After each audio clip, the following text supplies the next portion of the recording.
Okay, go. So the parent's role for sensory development is basically to bring what I work on in school with your children home. Because what happens is sensory stimulation helps brain development. It helps form the pathways in your brain, the synapses, and what happens is the stronger you get through sensory experience, the stronger your memories become. And since children's brains are 85% developed by about the time they're 3 years old, it's important during their early childhood years to help stimulate them as much as possible so they grow.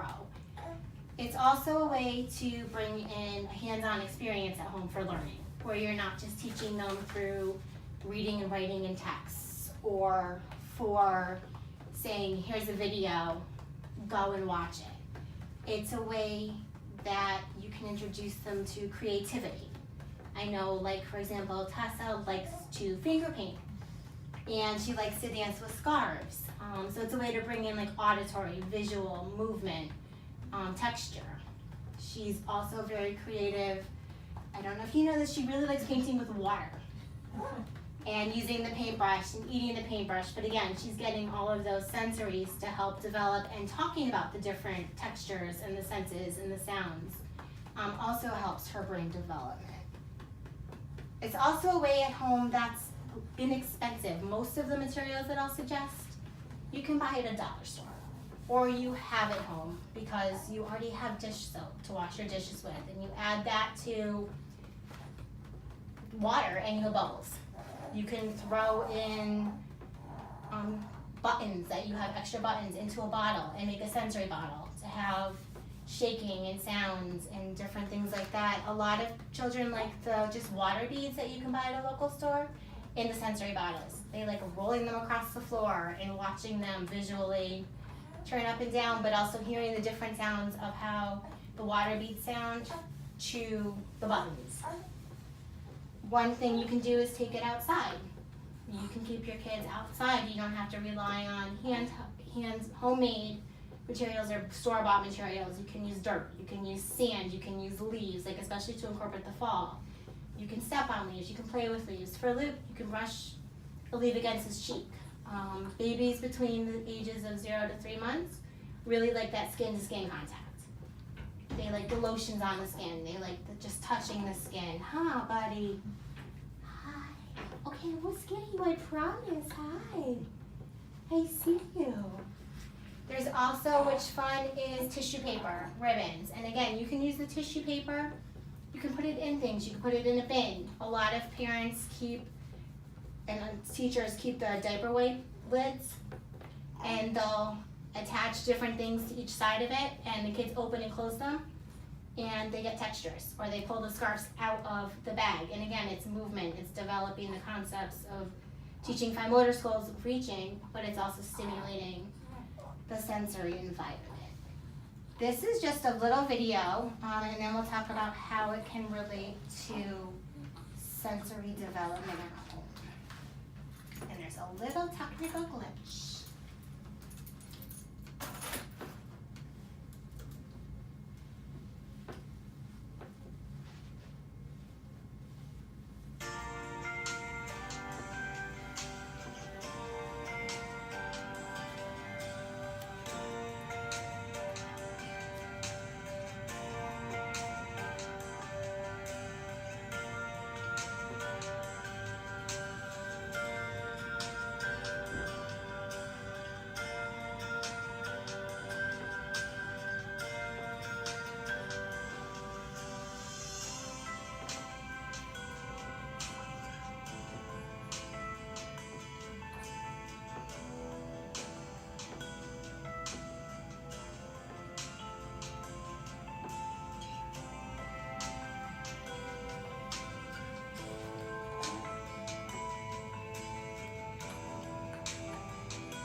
So what that introduces is Play-Doh. And Play-Doh is a great tool for children because you can use it for multiple ages. You have, for you particularly, you have Luke, who's little. You have daughter who is, 18, well, she's 15 months. And then your son who is 4 years old. So you could even make Play-Doh at home and have different textures in it. You could have different smells. You can incorporate one batch but make different colors. And then you could play with it in like a bag where he's not eating it, but you're right there. Teresa needs it in a bag. Well, okay. She does. All right then. Well, she can have it in the bag. You get to play with They it. eat the bag too. Well, that's okay. And then Joey, like you could see just the feet. Like most parents just think textile and sensory has to be with the hands, but you forget about like the feet. And like you're learning to walk, you're learning to run. So developing all of that stimulation by walking on the Play-Doh, he was trying out different balancing, things like that. But it was also creative and it was fun.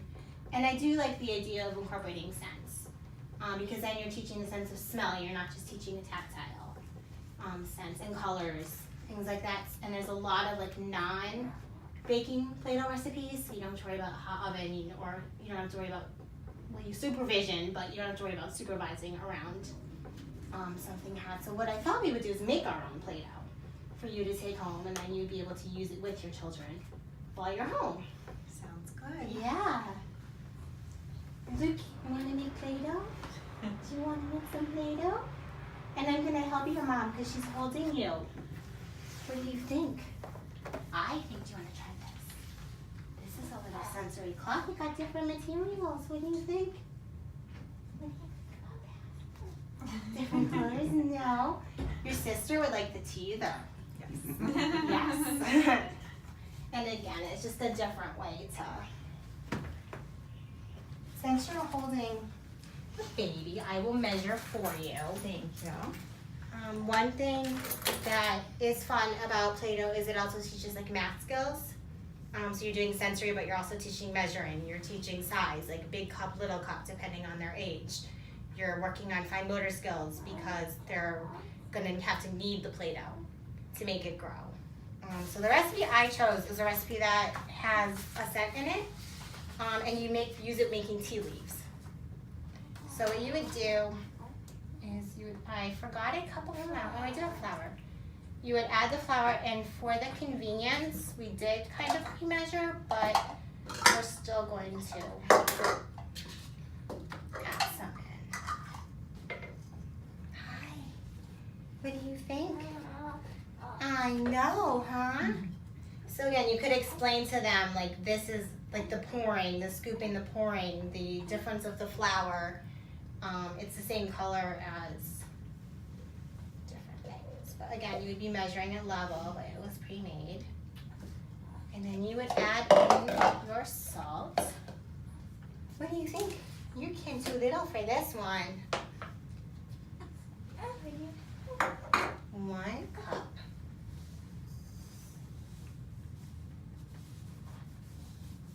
And just the heaviness of the measuring cups too is another way to teach like the weight of things. Like this is heavier than that material that you're using.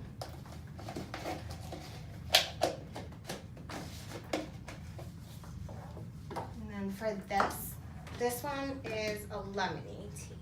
What do you think, buddy? You're not allergic to this, No. correct? We're allergic to bananas. No. Oh, we're supposed to mix it. Mix together. You have to read the recipe so it teaches literacy skills.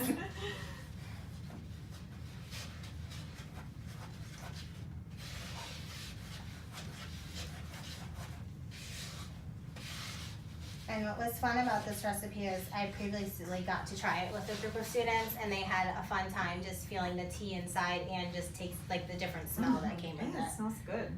Well, what also was suggested to me was like lavender to help calm children. I need a lot of lavender. You need a lot of lavender in your house. All right, so then you will add the coffee. In this case, we're using the tea leaves, which is were the only ones that was difficult to measure out exactly. And we're perfect chefs here, so. And then we take Raleigh. Oh, the water. And then this is where it gets a little tricky because the water ratio you kind of base on how sticky the Play-Doh is. So again, you would be able to teach like the numbers, and I know that, you know, counting is huge and being able to do things by yourself is huge. And then you would stir. You would stir. Right behind You would stir. Right? And especially working with kids, it doesn't always come out the way it's supposed to. And that also teaches, you know, just trial and error.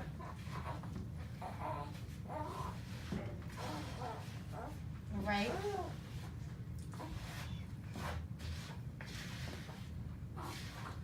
A little more water.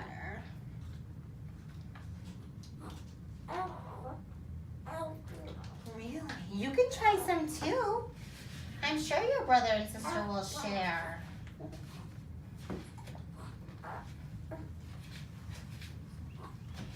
And the fun thing for you, buddy, is when you're on your tummy, you can have like the sensory cloth that you didn't really want to play with today. And that way you get all the different colors and the textures and the teether. You like that? What do you think? He does like tummy time. He does. Well, that's important. Hi. That's a good thing that he likes tummy time.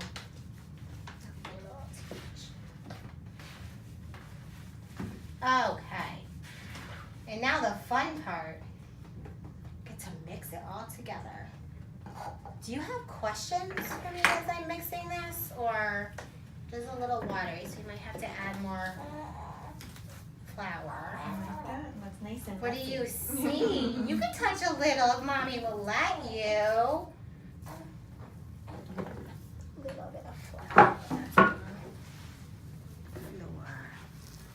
What do you think?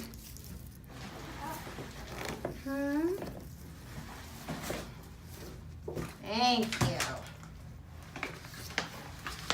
What's fun is this is like real life. You don't always know what's going to happen. What do you think, bud? Do you want to try? Okay, so we're gonna have some help. What do you think? Is it sticky? It's messy. It's like making a pie crust. You have to just keep adding. You have to keep eggs. Well, I bake so often. It's a little sticky. That's okay. What do you think? I don't remember it being this sticky last time, but that's okay. You can take it. When you take it home, you can decide.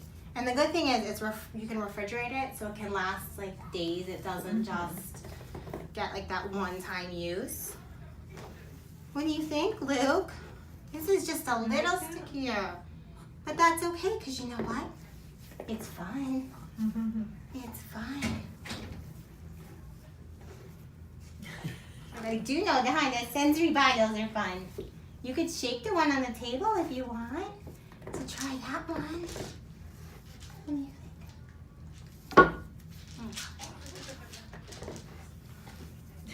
think? No, Miss Debbie brought that one for you. I do not know how to put things in my hand yet. That's okay, you're a little young. That's why we do it for you, huh?